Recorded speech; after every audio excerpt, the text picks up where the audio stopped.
Bonjour et bienvenue dans mon journal de lecture, où aujourd'hui il sera question de La Bête humaine d'Émile Zola, le 17e roman des Rougon-Macquart, l'histoire de Jacques Lantier, qui d'ailleurs n'aurait pas dû être celle de Jacques Lantier, mais celle d'Étienne Lantier, son frère, le héros de Germinal. Mais Zola a décidé de changer de personnage parce que ce Jacques Lantier, la bête humaine, incarne la violence, incarne la tentation du meurtre, et que le combattant révolutionnaire qu'est Étienne Lantier dans Germinal ne pouvait plus être une bête humaine. Et donc, il a ajouté une branche à l'arbre de la famille des Rougon-Macquart, il a ajouté un frère à Jacques, à Claude Lantier, à Nana, un demi-frère à Nana, un fils à Gervaise, et c'est donc le mécanicien de locomotive Jacques Lantier. Alors, La Bête humaine, c'est un roman où la mort, où le meurtre, où l'assassinat est omniprésent. Mais c'est aussi un roman du chemin de fer.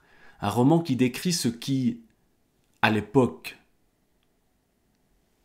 de Zola, et à l'époque qu'il décrit le Second Empire, la fin du Second Empire dans le cas de La Bête humaine, ce qui incarne la modernité, le chemin de fer. Ce qui incarne la vitesse, le monde qui passe devant les maisons isolées, où se déroule une partie de l'histoire entre Paris, Le Havre et un coin paumé entre deux, mais vivant au rythme du chemin de fer, avec les gens qui bossent pour le chemin de fer et qui doivent faire des petites choses, mais qui doivent être là en permanence pour garder les barrières, pour que tout se passe bien, et tout ne se passe pas toujours bien dans les chemins de fer à l'époque décrite dans ce livre-là. Et d'ailleurs, je vais commencer par un premier extrait qui décrit la gare. La gare de nuit, pour entrer dans l'ambiance de ce roman de la bête humaine. Sous la nuit commençante, les maisons lointaines se découpaient en noir. Le vaste champ de la gare s'emplissait d'une brume violâtre. Du côté des Batignolles surtout, la tranchée profonde était comme noyée d'une cendre, où commençaient à s'élever les charpentes du pont de l'Europe. Vers Paris, un dernier reflet de jour pâlissait les vitres des grandes halles couvertes, tandis que dessous, les ténèbres amassées pleuvaient. Des étincelles brillèrent, on allumait les becs de gaz le long des quais. Une grosse clarté blanche était là, la lanterne de la machine du train de Dieppe, bondée de voyageurs, les portières déjà closes, et qui attendaient pour partir l'ordre du sous-chef de service.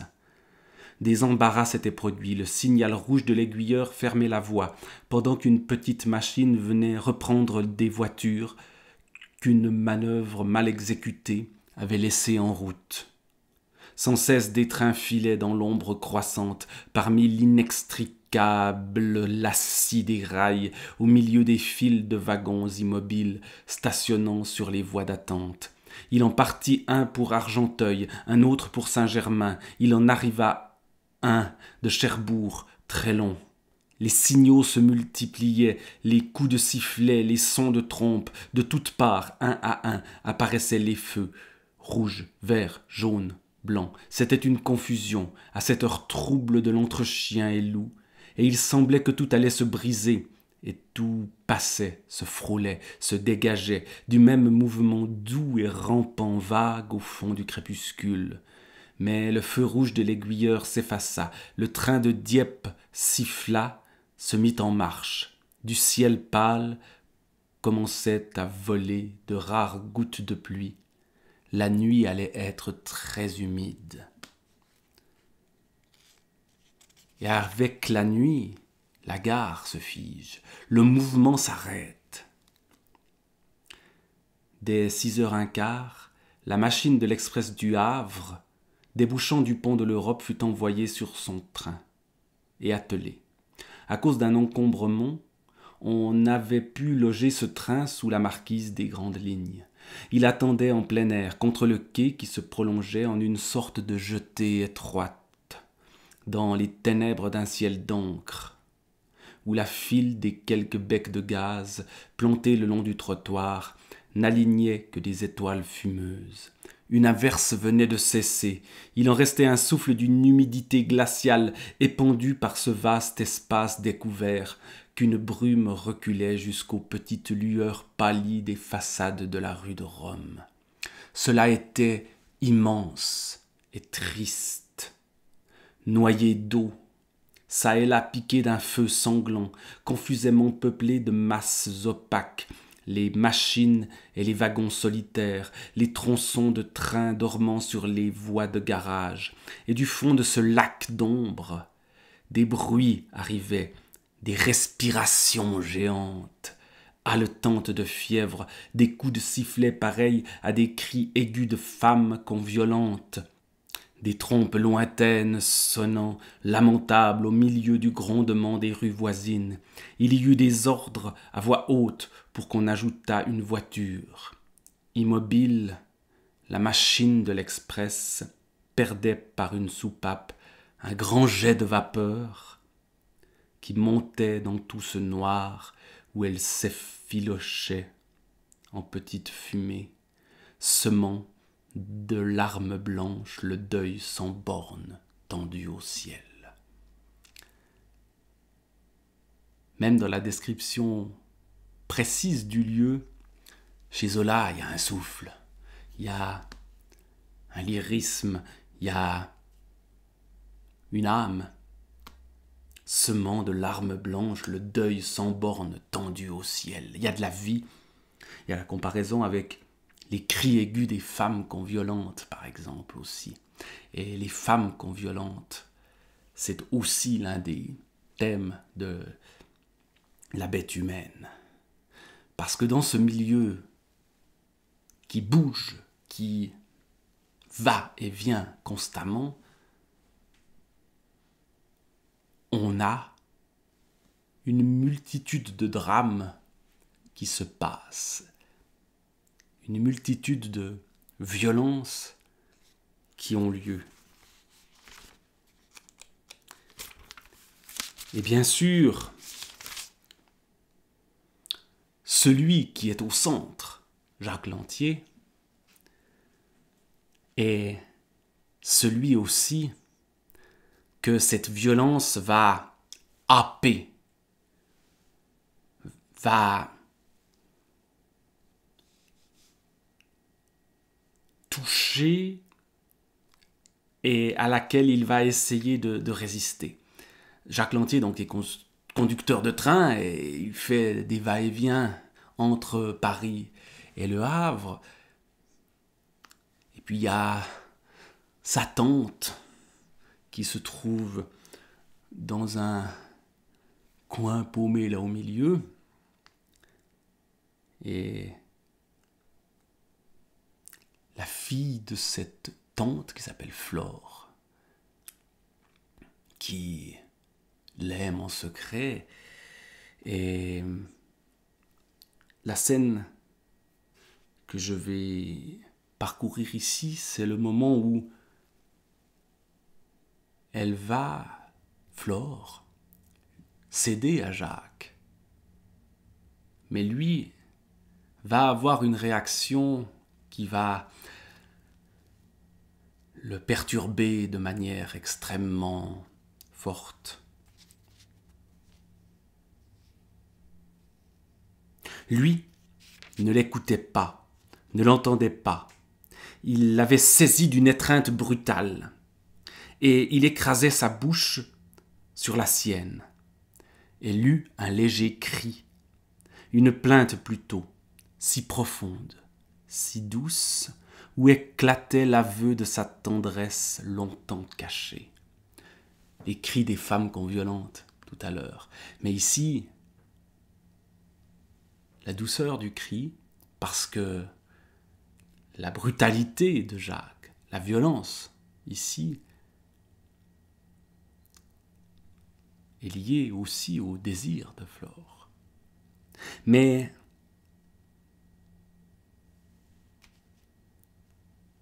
autre chose va survenir.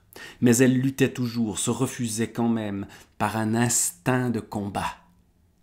L'importance de l'instinct aussi dans ce livre-là, où toute la question concernant Jacques, mais concernant ici Flore aussi, et les autres personnages, c'est vont-ils céder à leur instinct ou vont-ils rester des êtres civilisés? Elle le souhaitait et elle se disputait à lui avec le besoin d'être conquise. Sans parole, poitrine contre poitrine, tous deux s'essoufflaient à qui renverserait l'autre. Un instant, elle sembla devoir être la plus forte. Elle l'aurait peut-être jeté sous elle, tant il s'énervait. S'il ne l'avait pas empoigné à la gorge, le corsage fut arraché, les deux seins jaillirent durs et gonflés de la bataille, d'une blancheur de lait dans l'ombre claire, et elle s'abattit sur le dos, elle se donnait vaincue. Le vocabulaire militaire de la conquête, ici sexuelle, bien sûr, et ce rapport entre l'instinct sexuel et le combat est constant dans la bête humaine, parce que voilà comment lui va réagir. Alors lui, haletant, s'arrêta, la regarda au lieu de la posséder. Toujours ce verbe posséder qui vient. Posséder une femme. Évidemment, aujourd'hui, on n'emploierait plus du tout ce terme-là, qui est un terme extrêmement violent, au sens direct du terme, du viol. Même si, dans le cas présent, malgré le combat, la femme est consentante. Alors on voit qu'on entre dans des questions qui sont très, très, très délicates. Une fureur semblait le prendre, une férocité qui le faisait chercher des yeux autour de lui, une arme, une pierre, quelque chose enfin pour la tuer. Ses regards rencontrèrent les ciseaux, luisants parmi les bouts de corde, et il les ramassa d'un bond, et il les aurait enfoncés dans cette gorge nue, entre les deux seins blancs aux fleurs roses. Mais un grand froid le dégrisait. Il les rejeta, il s'enfuit éperdu, tandis qu'elle, les paupières closes, croyait qu'il la refusait à son tour, parce qu'elle lui avait résisté. L'instinct du tueur qui survient ici. La fascination de Jacques pour cette gorge dans laquelle on plante un couteau. Il va assister en spectateur à un assassinat qui a lieu dans le train, alors que lui, c'est juste après, je crois, ce moment que je viens de lire, dans le train, un homme en tue un autre et l'épouse de cet homme est complice de cet assassinat. Et lui est donc témoin. Et évidemment, ça va le travailler. D'autant plus que il va se lier avec la femme complice du meurtre. pour une affaire assez glauque d'un vieillard qui abusait d'une jeune fille, et le mari de cette femme, désormais, pour se venger de l'affront qui lui est fait à lui et pas forcément à elle. Il y a cette idée de possession de la part des hommes sur les femmes qui est très présente ici. Le mari va tuer donc dans le train ce vieillard, et donc Jacques voit cette scène-là, va se lier avec Séverine, donc la femme ici, dont il va devenir l'amant, et il va croire un moment que cet instinct de tueur qui a failli le faire tuer Flore au moment même où il allait la posséder, comme c'est dit, il va réussir à passer par-dessus. Il va réussir par l'amour à vaincre la mort. Et tout l'enjeu de ce roman est là. Parce que l'amour pour Jacques, c'est la lison. Et qui est la lison? C'est la machine, c'est la locomotive. Et la comparaison entre la femme réelle et la machine, la locomotive, est permanente aussi dans ce roman-là. Ce rapport entre la mécanique des trains qui passent et qui repassent et qui vont et qui s'en vont, et de la machine qui est plus ou moins docile pour son conducteur, c'est aussi l'un des thèmes. Les souffrances de la lison, la mort même à un moment donné de cette machine, vont jouer un rôle déterminant. Voici comment il évoque, comment Zola décrit le rapport entre le mécanicien et sa machine. Et c'était vrai. Il l'aimait d'amour, sa machine. Depuis 4 ans qu'il la conduisait, il en avait mené d'autres, des dociles et des rétives, des courageuses et des fainéantes. On voit tout de suite la personnification. Il n'ignorait point que chacune avait son caractère, que beaucoup ne valaient pas grand-chose, comme on dit des femmes de chair et d'os. La comparaison explicite avec les femmes. De sorte que s'il l'aimait, celle-là, c'était en vérité qu'elle avait des qualités rares de brave femme. Bien sûr qu'il y a tout un arrière-fond misogyne derrière ce genre de rapport entre l'homme, la machine et la femme, au point qu'il préfère la machine. Mais peut-être que justement, face à la machine, il n'a pas la tentation du meurtre. Elle était douce, obéissante, facile au démarrage. Évidemment, quand on transcrit ça en pensant à une femme, on voit tout de suite que c'est quand même assez bourrin de dire des choses comme ça, d'une marche régulière et continue, grâce à sa bonne vaporisation. Et tout d'un coup, on entre dans la technique. Zola se renseigne de manière très précise sur les locomotives, sur les trains, les horaires des trains, sur l'organisation du monde du chemin de fer. Comme il le fait pour tous ses romans, il va se documenter et reprendre cette documentation et lui donner vie à quelque part, lui donner chair.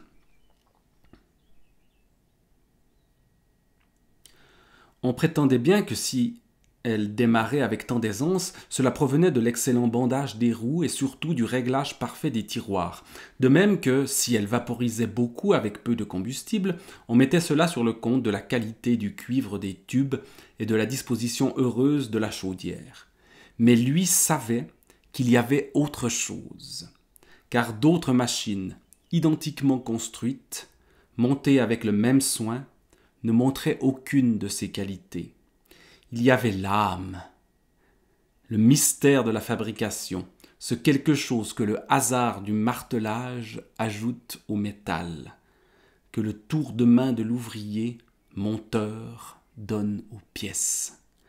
La personnalité de la machine, la vie. La machine est vivante. Il l'aimait donc en mâle reconnaissant, la lison, qui partait et s'arrêtait vite, ainsi qu'une cavale vigoureuse et docile. Il l'aimait parce que, en dehors des appointements fixes, elle lui gagnait des sous grâce aux primes de chauffage. Elle vaporisait si bien qu'elle faisait en effet de grosses économies de charbon. Et il n'avait qu'un reproche à lui adresser, un trop grand besoin de graissage. Les cylindres surtout dévoraient des quantités de graisse déraisonnables, une faim continue, une vraie débauche, etc. Donc on décrit cette machine à la fois dans sa construction technique précise, mais aussi comme peut-être un animal ou une femme. Jacques aime sa machine. Il n'a pas de femme, il va en rencontrer une, cette Séverine, complice d'un meurtre dont il est témoin. Mais celle qu'il aime, c'est la lison, sa machine. Mais est-ce qu'il va réussir à dominer son instinct de meurtre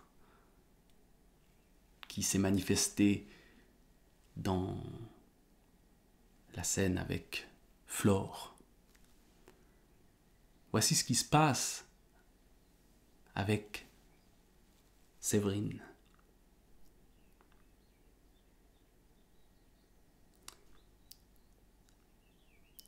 Et tout de suite, dès la première minute, on est dans la gare la nuit. Il faut repenser aux premières scènes que j'ai lues tout à l'heure. Et tout de suite, dès la première minute, presque sans parole, ce fut elle qui l'attira d'une secousse, qui le força à la prendre. On voit bien que d'ailleurs, ici, la scène se déroule à l'inverse de ce qui se passe avec Flore. C'est elle qui le force, et non lui qui cherche à la posséder et elle qui se défend. Même si on verra que le verbe posséder va revenir après. Elle n'avait point prévu cela. Quand il était arrivé, elle ne comptait même plus qu'elle le verrait, et elle venait d'être emportée dans la joie inespérée de le tenir, dans un brusque et irrésistible besoin d'être à lui sans calcul ni raisonnement. C'est l'instinct qui parle. Cette importance à nouveau de l'instinct.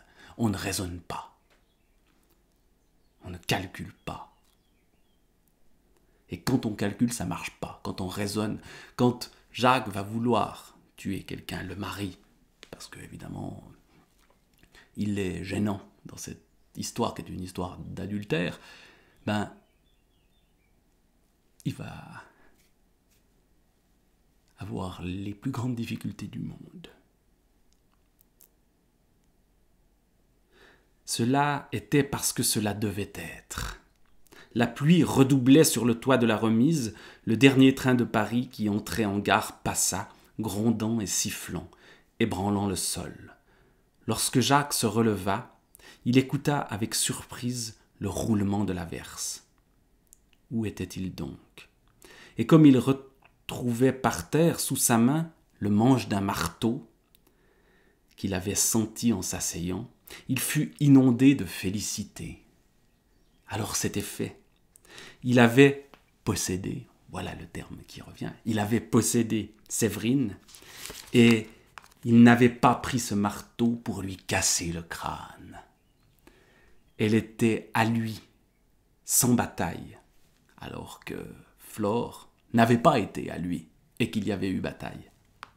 Sans cette envie instinctive de la jeter sur son dos morte, ainsi qu'une proie qu'on arrache aux autres, il ne sentait plus sa soif de venger des offenses très anciennes dont il aurait perdu l'exacte mémoire, cette rancune amassée de mal en mal depuis la première tromperie au fond des cavernes. L'atavisme, la génétique déjà, l'hérédité qui est importante dans toute cette histoire familiale des Rougon-Macquart, ce qui est au fond de nous et contre quoi nous ne pouvons lutter, ces instincts. Non, la possession, à nouveau, posséder, la possession de celle-ci était d'un charme puissant. Elle l'avait guérie parce qu'il la voyait autre, violente dans sa faiblesse, couverte du sang d'un homme qui lui faisait comme une cuirasse d'horreur. C'est parce qu'elle a participé, elle, à un assassinat, que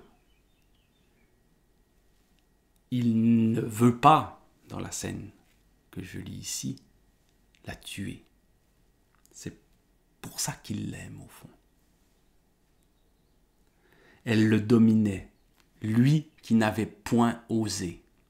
Il n'a pas tué à ce moment-là de l'histoire. Va-t-il le tuer plus tard? Je ne vais pas tout raconter.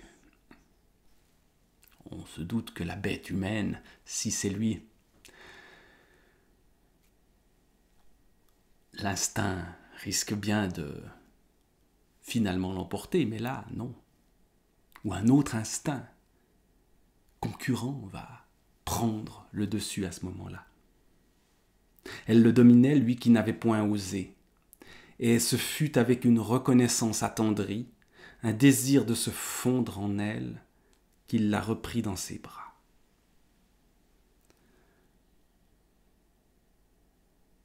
L'instinct vaincu, l'amour vainqueur.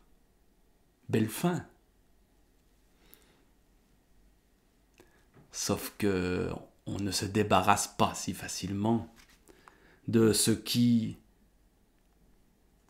est là depuis toujours, depuis la première tromperie au fond des cavernes, depuis les ancêtres et les hommes des cavernes, donc depuis les premiers mâles qui ont assassiné leur femme. On ne sait trop pourquoi. Tromperie, instinct de domination, animalité, la bête humaine, cette idée de bête, c'est-à-dire les animaux sont très peu présents. Dans ce livre-là, il y a le cheval, il y a la mort d'un cheval. C'est pas la première fois que Zola décrit la mort d'un cheval. Il y a déjà ça dans Germinal, dans des scènes très très fortes.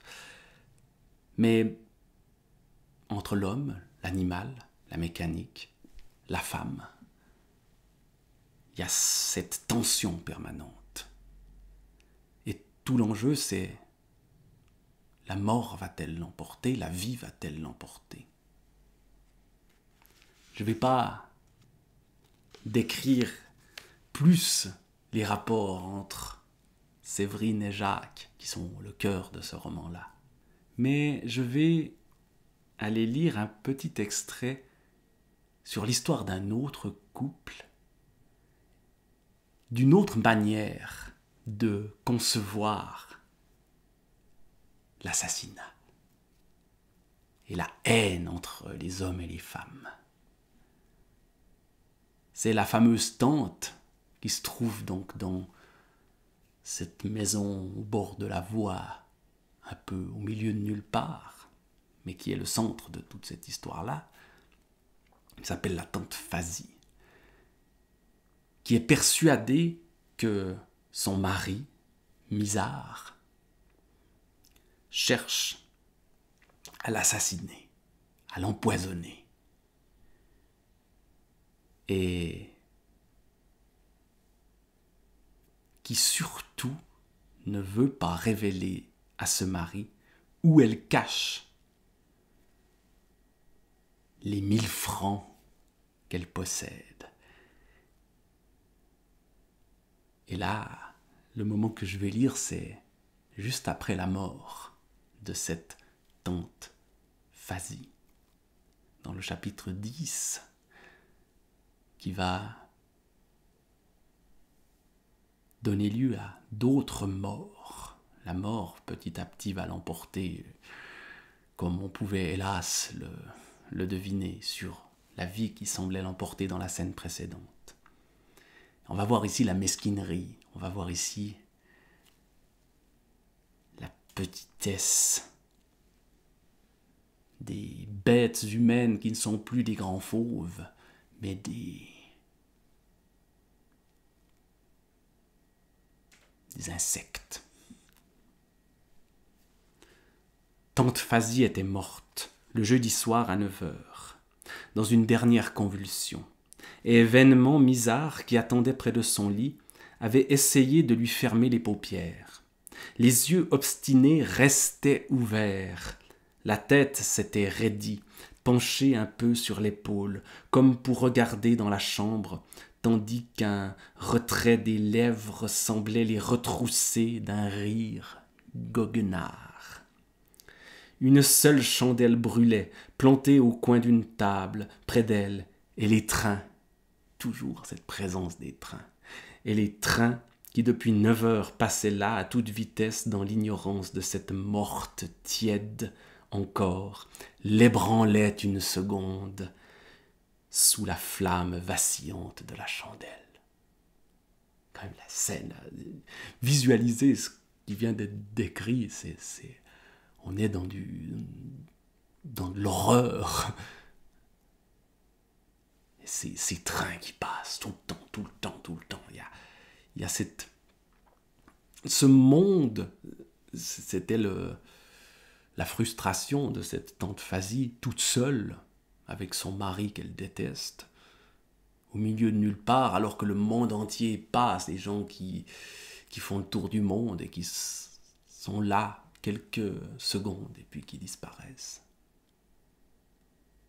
Mais la suite est encore plus terrible, plus mesquine. Tout de suite, Misard, pour se débarrasser de Flore, l'envoya déclarer le décès à Doinville. Elle ne pouvait pas être de retour avant 11h. Il avait 2 heures devant lui. Tranquillement, il se coupa d'abord un morceau de pain, car il se sentait le ventre vide, n'ayant pas dîné à cause de cette agonie qui n'en finissait plus. Et il mangeait debout, allant et venant, rangeant des choses. Des quintes de tout l'arrêtaient, plié en deux, à moitié mort lui-même, si maigre, si chétif, avec ses cheveux décolorés, qu'il ne paraissait pas devoir jouir longtemps de sa victoire. N'importe, il l'avait mangée, cette gaillarde, cette grande et belle femme, comme l'insecte. Je parlais de l'insecte avant, dans la comparaison avec les bêtes, comme l'insecte mange le chêne. Elle était sur le dos, finie, réduite à rien, et lui durait encore. Mais une idée le fit s'agenouiller afin de prendre sous le lit une terrine où se trouvait un reste d'eau de son préparée pour un lavement. Depuis qu'elle se doutait du coup, ce n'était plus dans le sel, c'était dans ses lavements qu'il mettait de la mort au rat. Et trop bête, ne se méfiant pas de ce côté-là, elle l'avait avalé tout de même, pour de bon cette fois-ci. Dès qu'il eut vidé la terrine dehors, il rentra, lava avec une éponge le carreau de la chambre souillé de taches. Aussi pourquoi s'était-elle obstinée? Elle avait voulu faire la maligne, tant pis. Lorsque dans un ménage on joue à qui enterrera l'autre, sans mettre le monde dans la dispute, on ouvre l'œil. C'est un jeu terrible. Il en ricanait, comme d'une bonne histoire, de la drogue avalée si innocemment par en bas, quand elle surveillait avec tant de soin ce qui entrait par en haut. À ce moment, un express qui passa enveloppa la maison basse d'un tel souffle de tempête que malgré l'habitude, il se tourna vers la fenêtre en tressaillant. Toujours ces trains qui passent, toujours, constamment. On rappelle les trains. Ah oui, ce continuel flot, ce monde venu de partout, qui ne savait rien de ce qu'il écrasait en route, qui s'en moquait tant il était pressé d'aller au diable. Et derrière le train, dans le lourd silence, il rencontra les yeux grands ouverts de la morte, dont les prunelles fixes semblaient suivre chacun de ses mouvements, pendant que le coin retroussé des lèvres riait. Misard, si flegmatique, fut pris d'un petit mouvement de colère. Il entendait bien, elle lui disait « Cherche, cherche ». Mais sûrement qu'elle ne les emportait pas avec elle, ces 1000 francs. Et maintenant qu'elle n'y était plus, il finirait par les trouver. Est-ce qu'elle n'aurait pas dû les donner de bon cœur? Ça aurait évité tous ces ennuis. Les yeux partout le suivaient. « Cherche, cherche !» Cette chambre où il n'avait point osé fouiller tant qu'il y avait vécu, il la parcourait du regard. Dans l'armoire d'abord, il prit les clés sous le traversin, bouleversa les planches chargées de linge, vida les 2 tiroirs, les enleva même pour voir s'il n'y avait pas de cachette. Non, rien. Ensuite il songea à la table de nuit, il en décolla le marbre, le retourna inutilement. Derrière la glace de la cheminée, une mince glace de foire fixée par 2 clous, il pratiqua aussi un sondage, glissa une règle plate, ne retira qu'un floconnement noir de poussière. Cherche, cherche. Alors, pour échapper aux grands yeux ouverts qu'il sentait sur lui, il se mit à 4 pattes, tapant le carreau à légers coups de poing, écoutant si quelque résonance ne lui révélerait pas un vide. Plusieurs carreaux étaient descellés, il les arracha. Rien, toujours rien. Lorsqu'il fut debout de nouveau, les yeux le reprirent. Il se tourna, voulut planter son regard dans le regard fixe de la morte, tandis que du coin de ses lèvres retroussées, elle accentuait son terrible rire. Il n'en doutait plus, elle se moquait de lui. Cherche, cherche. La fièvre le gagnait, il s'approcha d'elle, envahi d'un soupçon, d'une idée sacrilège qui pâlissait encore sa face blême. Pourquoi avait-il cru que sûrement elle ne les emportait pas, ces 1000 francs? Peut-être bien tout de même qu'elle les emportait, et il osa la découvrir, la dévêtir. Il la visita, chercha à tous les plis de ses membres, puisqu'elle lui disait de chercher. Sous elle, derrière sa nuque, derrière ses reins, il chercha. Le lit fut bouleversé, il enfonça son bras jusqu'à l'épaule dans la paillasse. Il ne trouva rien. Cherche, cherche. Et la tête retombée sur l'oreiller en désordre le regardait toujours de ses prunelles goguenardes. C'est terriblement bien écrit quand même. Cette scène absolument